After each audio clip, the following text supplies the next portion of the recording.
बोली चुकाने से जब पुण्य शुरू होता है, घोषणा करने से, जब वो मन में ये भाव रखे कि मुझे जल्दी जल्दी बोली चुकाना है।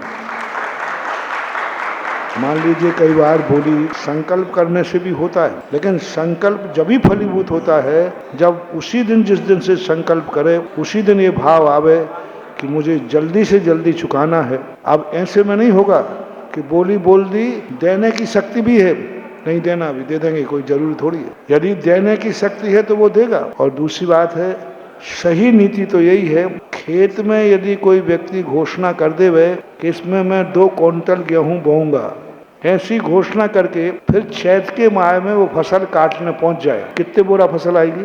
बोई नहीं थी, घोषणा कर दी थी कि मैं इसमें 2 क्विंटल गेहूं, अब ने सोचा घोषणा तो कर दी तो अब फलेगा, तो वहां कुछ नहीं मिलने वाला। जैसे बीज बोने के बाद ही फसल चालू होती है, ऐसे ही दान देने के बाद फसल चालू होती है। अब रही बात संकल्प की, कभी कभी बड़ी बोलियां व्यवस्था के अनुसार ले लेते हैं तो उनकी कुछ ना कुछ किस्त तो जमा होना चाहिए, कुछ ना कुछ अंश जो संकल्प करें। जैसे मान ले तुमने 5 साल का संकल्प, तो 1 किस्त तो जमा करो, 1 किस्त तो जमा करो। लेकिन कई लोग तो 1 रुपया भी जमा नहीं करते हैं, पूरा कार्यक्रम कर लेते हैं, पूरा कार्यक्रम हो जाता है। तो ठीक है, तो बड़ी बोली ले लेते हो तो उसमें कम से कम 1 किस्त तो जमा करना चाहिए। खाली हाथ बिल्कुल भी कोई कार्यक्रम करना बिल्कुल भी निरर्थक है।